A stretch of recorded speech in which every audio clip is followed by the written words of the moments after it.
Может,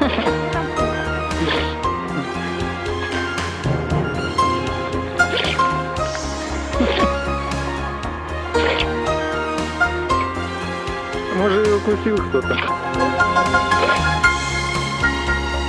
А ты от бешенства ее привела? А чё? Ой, как хорошо, есть. Нет.